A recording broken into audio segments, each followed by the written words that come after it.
آیا is a question word in Persian. For example, آیا تو آمریکایی هستی؟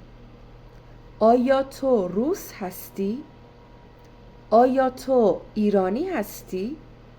Okay, so آیا is a question word in Persian.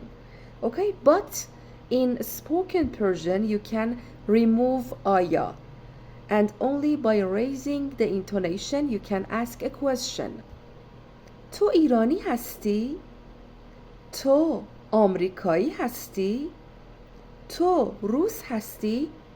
Here I'm only raising the intonation and I ask a question only by raising the intonation in a spoken Persian.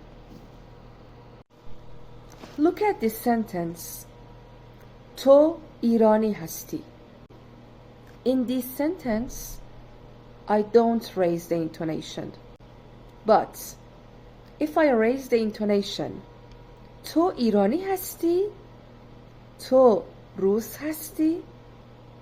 تو آمریکایی هستی؟ Here I can ask a question only by raising the intonation. So be careful.